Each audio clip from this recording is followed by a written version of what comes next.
All right, I got a minute. Let's talk about character customization. A lot of people have been talking about Cyberpunk 2077, in particular because of the character creation options that it has and how they relate to transgender representation. And this has been a point of controversy for Cyberpunk 2077 leading up to its release, largely because there's been a lot of transphobic content that has come from CD Projekt Red, from the whole controversy surrounding the Mix It Up Girl advertisement in game, followed by its use as actual advertising material at conventions, and then promoting a transphobic cosplayer who cosplayed the Mix It Up Girl. It's been a massive mess, but a lot of people have been defending Cyberpunk 2077 and CD Projekt Red by extension by saying that the character creation options in Cyberpunk 2077 are positive trans representation, and I'm just so tired of it. It's not. let's get that out of the way. First off, you can't have positive transgender representation from the perspective of a developer that has obvious negative transgender viewpoints. What you have in that case is exploitation of the market. You have people that are pretending to be trans positive in order to get money on, from basically queer hands and everything like that, which is not positive representation. But that's aside from the point. The thing that really gets me is that everyone has been lauding the customization, the gender customization in Cyberpunk 2077 as being forward thinking, and it's not ahead of its time, y'all. Like, all right, there's been another game that released last week, Immortals Fenyx Rising. So in Immortals Fenyx Rising, you have the option of picking a couple different body types. Of course, you're either Hercules or you're Wonder Woman.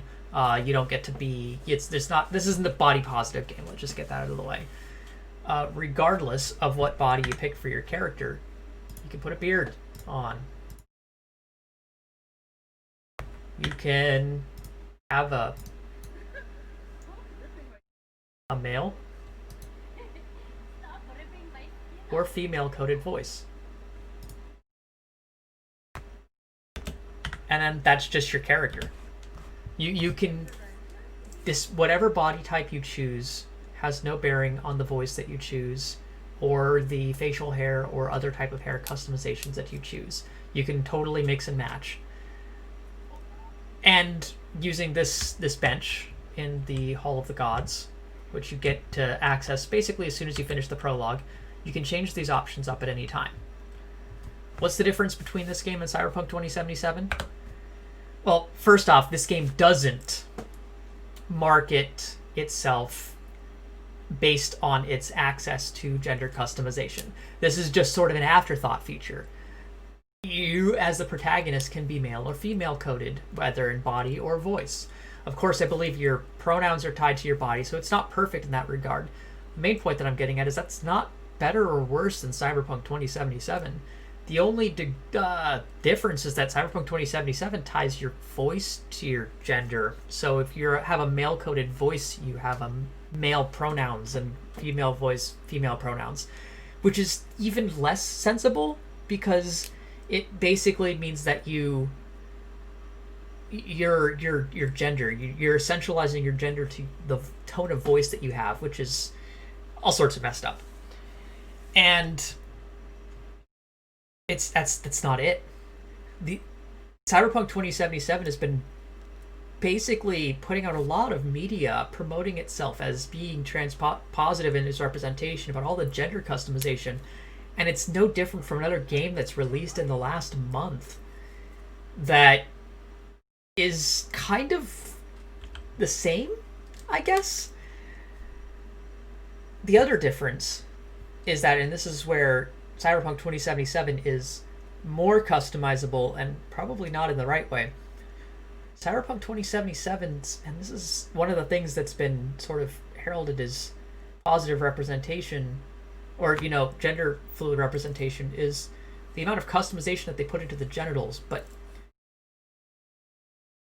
advertising that as trans representation sort of essentializes trans people to their genitals, which is itself kind of transphobic. I'm not saying that that customization option isn't nice for people to have, but that isn't what trans people are. And so that kind of rings hollow for me, and I don't really see that as, the level of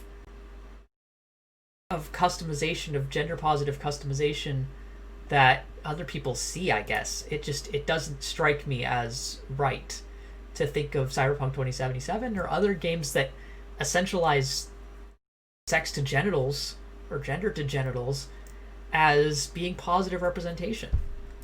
And the thing is that there are other games that I feel are just really doing it a lot better. Take Fuser, for example. So Fuser released about a month ago, and if you're not familiar with Fuser, it's DJ Simulator. That's literally all it is. It's just a game that lets you play a DJ.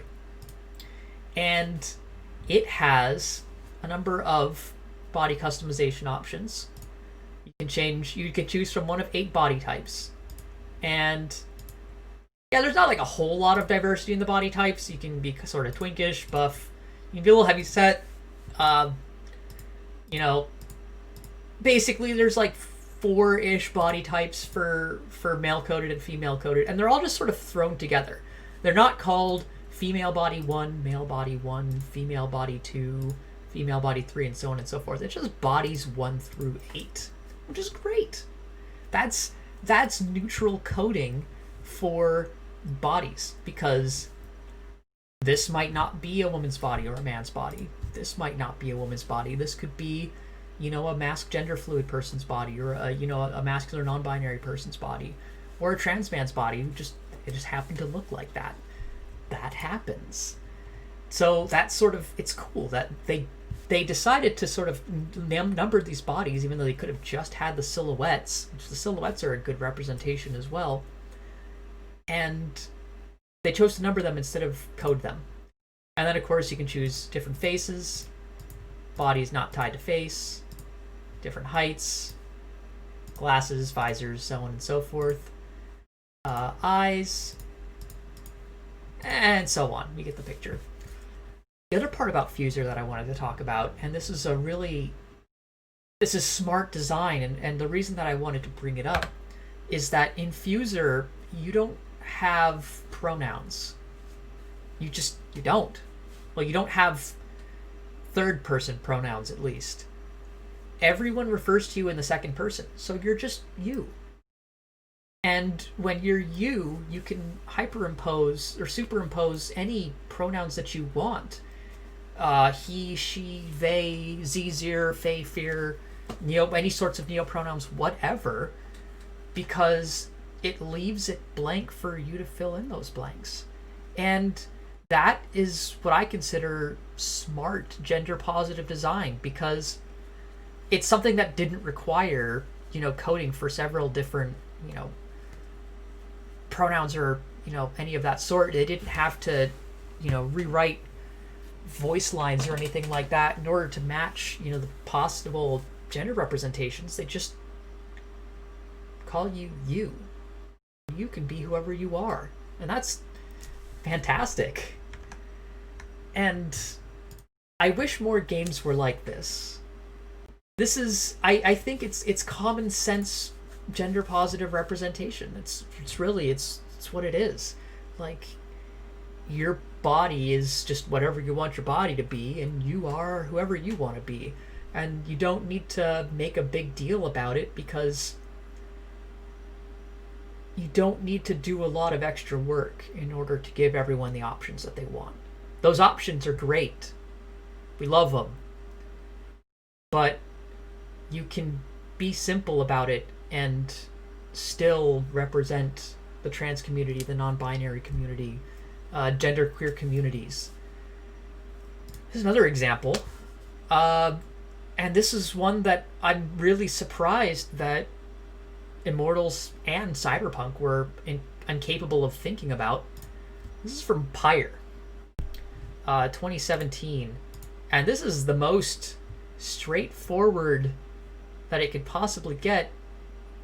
The scene before, the line before this, the game asks you, do you have a masculine voice, a feminine voice, or they not presume your gender, or something like that. Or they presume you're a man, they presume you're a woman, or they don't presume your gender.